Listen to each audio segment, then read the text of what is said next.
Hey everyone, Rascal here. And Mama, welcome to our podcast. To start off the holiday season, we're going to cover our 4 favorite movie takes on Charles Dickens' classic story, A Christmas Carol. These movies are Disney's version starring Jim Carrey, The Muppet Christmas Carol, A Flintstones Christmas Carol, and Humduck, A Looney Tunes Christmas.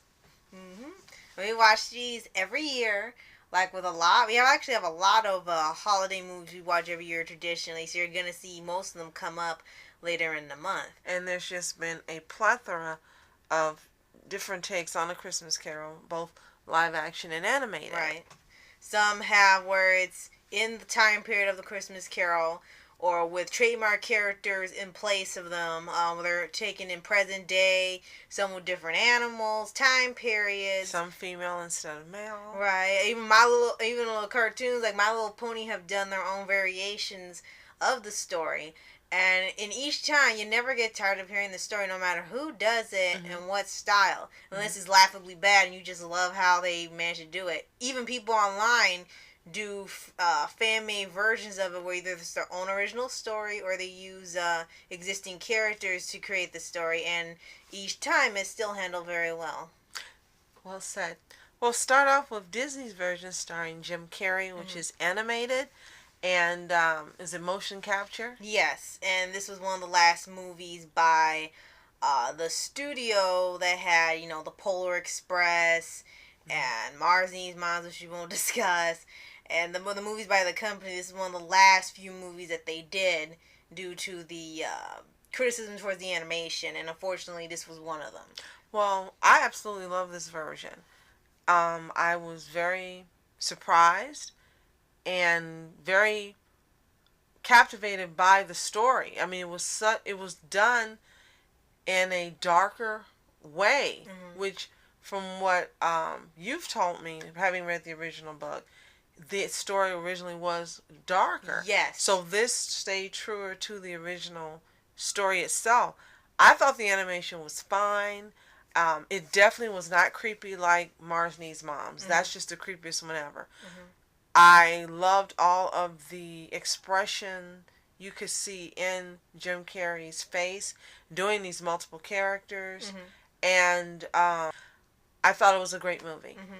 And he was the voice of Scrooge and the 3 ghosts of past, present, and future. Brilliant. So he was basically almost the entire cast, minus, Cratchit and some other characters that appear in there. He was almost like the main star cast. That's why his name is the only billing in there. He's all the major leads. And it should have been. And it sounds like other people. Right.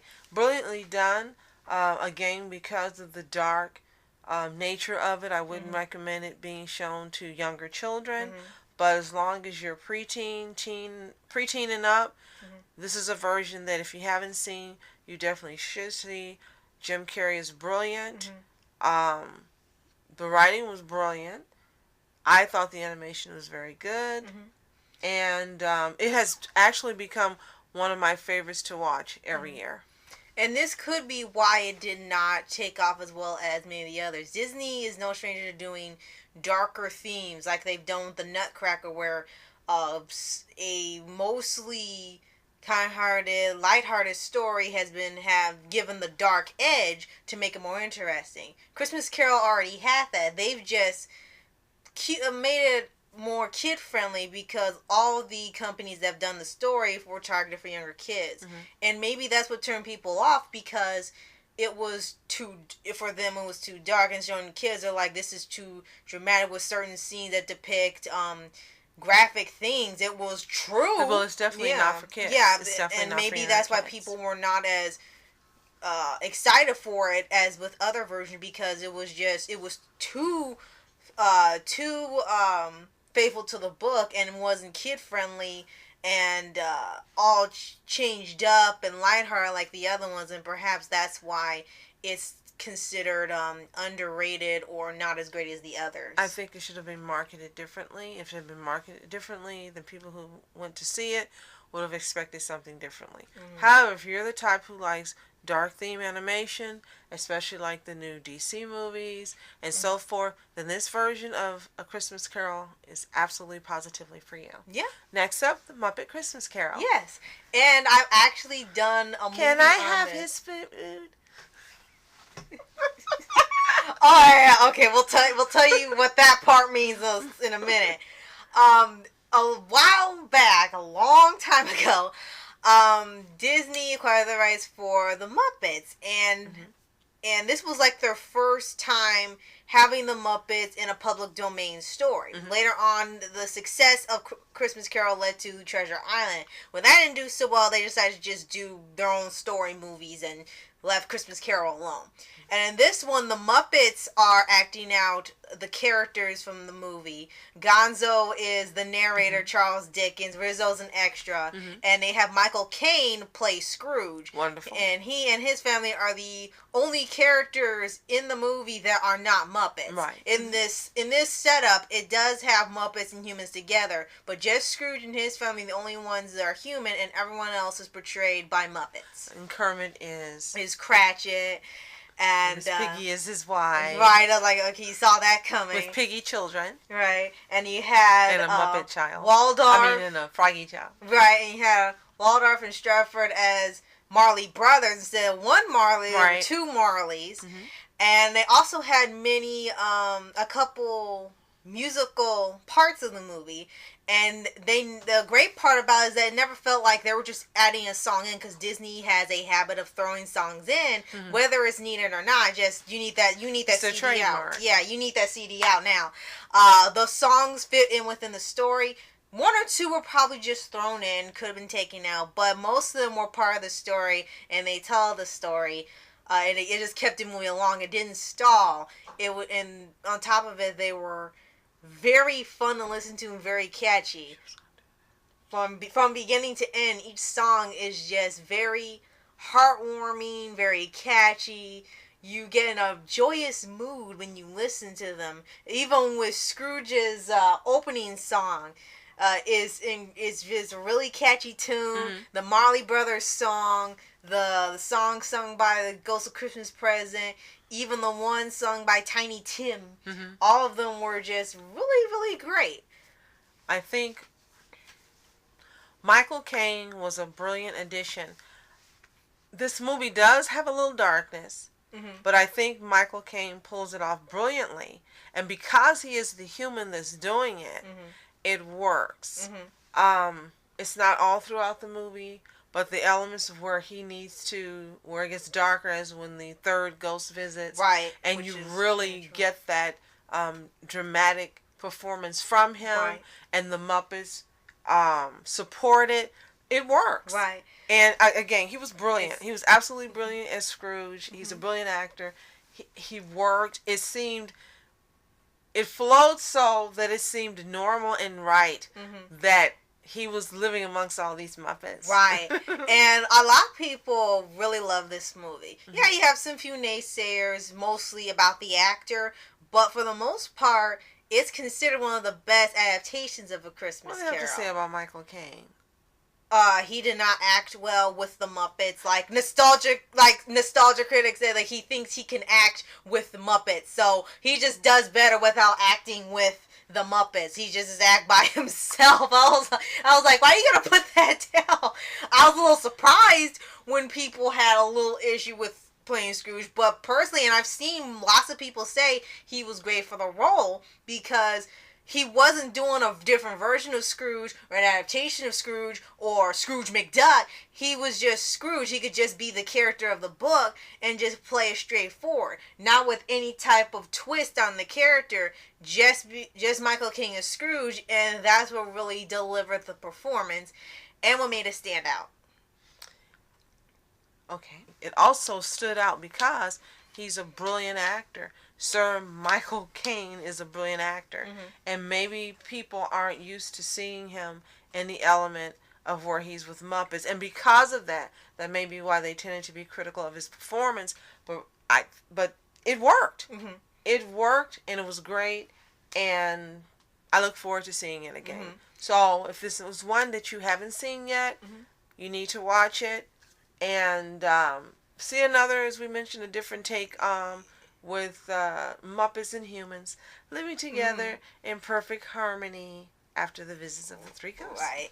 And a little extra, if we have this movie on DVD, what we were mentioning earlier about Can I have his dinner? There's a lot of bonus features on this if you have it on regular or even Blu-ray.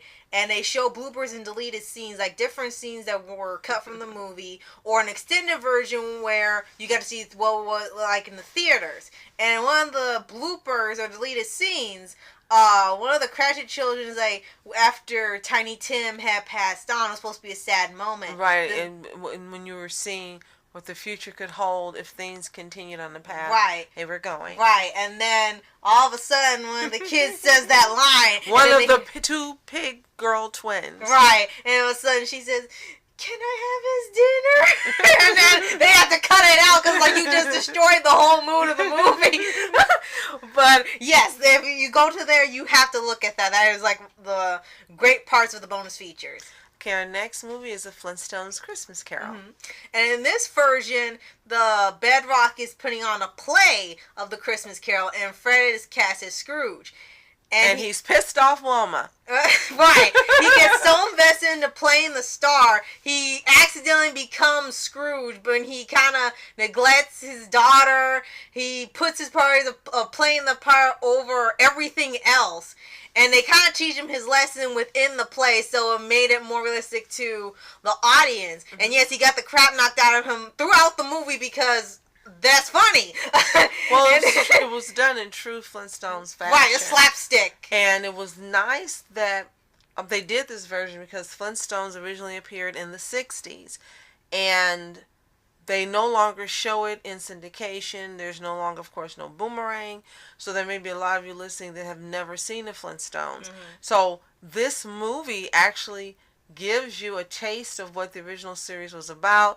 It's a little more modern, a little more updated. But mm-hmm. if you ever get a chance to see the original series itself, it was hilarious. Mm-hmm. And it was the longest, fun fact, as Bennett says, it was the longest running cartoon in animated history on television until The Simpsons came along. Right. It had been played in syndication for over 20 years straight. And then The Simpsons came along, and then they stopped playing the Flintstones, and they lost their position to The Simpsons. But it's as you mentioned, it's a really it's a lesson learning take in more than one sense of the story itself, and then of course in him learning a personal lesson, and you get to see these characters in their element. There's lots of funny moments, there's lots of stress-filled moments, there's lots of serious moments, and it all comes together and gels and works out into a really nice and fun animated movie for all ages. Right. There are no dark parts like there were in the first two that we mentioned. This one definitely is for all ages. Right. They do have, of course, the Ghost of Christmas Future, but since it was the kids show and not kids shows now where the dark elements are welcomed, it was just, you got the spooky feeling like from a Scooby-Doo cartoon, and you got the lesson. It was handled very well, very quick, and to the point without keeping it too scary or anything. It was more like a silly scary. Right. So, yabba dabba doo, this works for you. And our last one will be a Looney Tunes Christmas. Bah, Humduck. And for this one, for once Daffy has money, and he's running this giant mall in the middle of the suburbs. I don't even know how that was possible. And in this version for Christmas Carol, maybe this was inspiration for the Looney Tunes reboot. Probably. He runs this giant mall in the middle of the suburbs called, I think, the Lucky Duck. And he's the Scrooge because he's constantly having his workers work day and night with almost no break or time off. Like Elmer Fudd said, worked triple shifts for 3 weeks straight, and he couldn't even, you shouldn't even be alive or functioning. He was falling asleep everywhere. And I know other employees even stay this long. And they're constantly working, and they have to work harder or longer, or they don't even get time off. They have to stay at the place for days on end to keep customers coming in. And he just sits in this giant office and counts his money like you're the wrong rich duck. All he was missing was diving in the gold bin.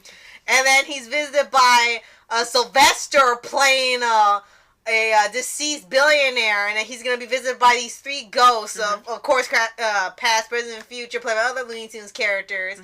And then why he needs to stop having this greedy way of life. And at first, for this one, it takes a while for him to get it because it's Daffy. Right. They still play it out like Christmas Carol. But, you know, he keeps having to get knocked on the head every time he says something smart. When it's Granny, he gets hit on the head. When it's Taz, he rips him to shreds. When it's Yosemite, he hits him over the head, throws him over a creek, kicks him in the behind. Like, he just gets everything handed to him by the ghost. And one of them's supposed to be the friendly one. The present one's supposed to be friendly, and he's rabid.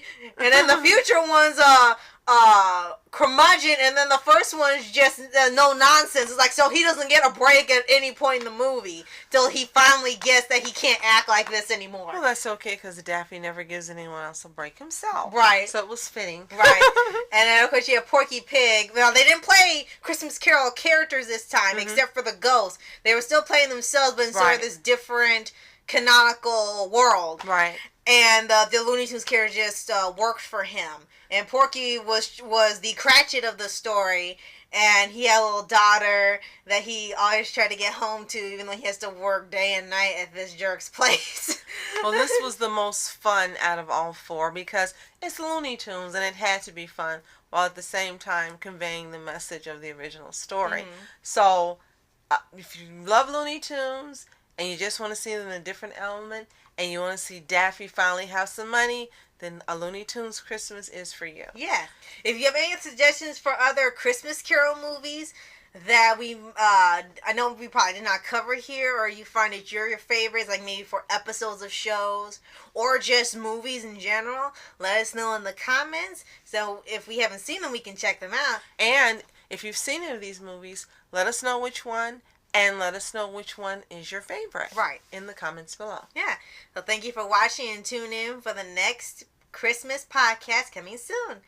I'm Mask Entertainments. And I'm Mom Entertainments. Have a toontastic day. Peace. And God bless everyone. And reporters sitting, flashing lights, trying to walk around, man, who the hell are you? What you wanna do? Well, man, it's on you. Man, it's on you. In my dreams, she was my queen. A castle in the mountaintops, rivers and streams. Plucking sunlight from the sky in my pocket. Give it to you later on in the form of a locket.